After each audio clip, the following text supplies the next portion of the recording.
Você provavelmente já ouviu o pessoal falando por aí que o novo gargalo agora é julgamento, né? Mas já se perguntou o que isso quer dizer de verdade? Por que decisão? Por que julgamento é o novo gargalo? É fácil de entender quando a gente pensa, legal, é mais difícil tomar decisão, mas não é exatamente isso que quer dizer, tá? Se a gente for buscar lá na teoria das restrições, a gente sabe muito bem por lá que quando um gargalo é resolvido, ou quando o gargalo aumenta a sua capacidade, ele migra para outro lugar, né? Então, o que isso quer dizer na prática, né? Digamos, pensa que a gente está numa fábrica e aí eu tenho um gargalo que é uma máquina específica. A partir do momento que eu resolvo aquele gargalo, ou seja, boto mais máquina, aumento a capacidade, né, daquele gargalo, né? Esse gargalo automaticamente deixa de ser ali e ele vai passar a ser antes, né? Ou depois. Ou seja, quando aumenta a capacidade, talvez a minha próxima etapa não está preparada para isso. Ela vai começar a engargalar e talvez uma etapa anterior não vai dar conta de alimentar mais aquela máquina, né? Então ela vai entrar o que a gente chama de starvation, ela vai ficar com fome, né? Então, agora que a gente está criando muito rápido, criando protótipos, criando código, tá tudo sendo tão rápido, está sendo criado, o que significa que o gargalo mudou, né? Quando a gente falava já do Kanban, Upstream Kanban, a gente já tinha, já passava por esse problema de vez em quando, que é o quê?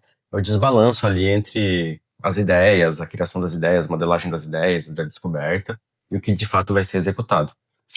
Mas antes era um pouquinho mais simples, porque como o desenvolvimento era mais lento, demorava mais para fazer as coisas, a gente tinha tempo no upstream, na descoberta, de ir conversar com o usuário, entrevistar, entender, fazer o processo de descoberta com um pouco mais de calma, ali entre aspas.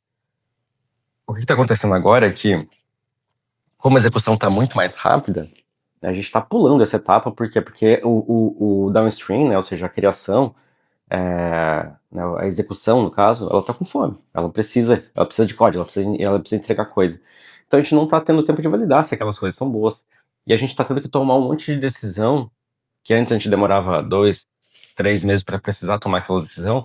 Agora essa decisão está sendo tomada em um dia, dois. E é muito difícil, porque a gente está passando por isso direto, né?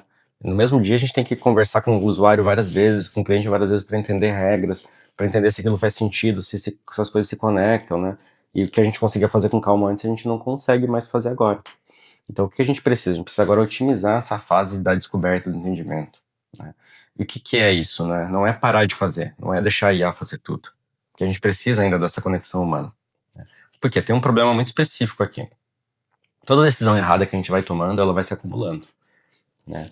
E aí, à medida que essa decisão errada vai se acumulando, a gente vai indo para um caminho que não é o certo. E quando a gente começa a ir para um caminho errado, entre aspas, é muito difícil voltar, né? Você já investiu muito, né, em algo, é muito difícil você voltar, né? Então a gente precisa tomar decisões melhores.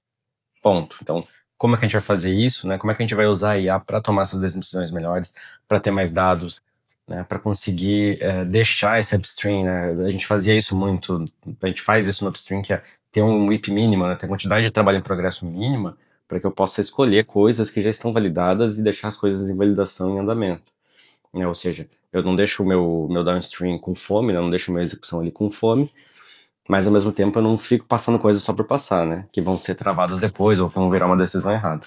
Então esse é o primeiro ponto. Essa é a primeira parte da solução, é melhorar o discovery, a descoberta, o entendimento, e como é que a gente faz, como é que a gente acelera essa descoberta toda.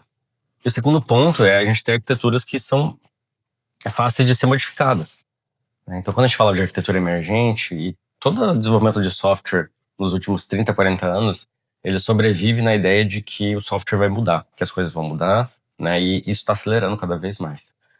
O problema é quando a gente não pensa em arquitetura e só sai fazendo, fazendo, fazendo, fazendo. O que acontece? Aquela decisão que a gente tomou, passou um mês tomando decisão errada, por exemplo, e daí a gente descobre que a gente tomou 50 decisões erradas para chegar até lá, e a gente tem que voltar tudo isso, o impacto é muito grande, né? A gente tem um impacto grande tanto no negócio, porque o negócio vai ficar, mas pô, a gente já trabalhou um mês e tudo mais, vamos perder tudo isso que a gente fez, quanto a arquitetura, né? Muitas vezes a gente tem que refazer tudo. E muita empresa tá fazendo isso, né? Faz lá e tal, depois joga fora e começa tudo de novo.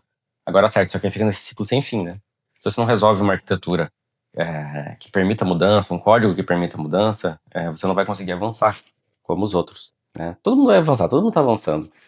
né? Mas qual o diferencial que você vai ter competitivo? É tomar melhores decisões e poder mudar, né? É fazer com que essas decisões também sejam reversíveis de um jeito mais fácil. Então, me conta aí como é que você está fazendo arquitetura, como é que você está trabalhando isso, né?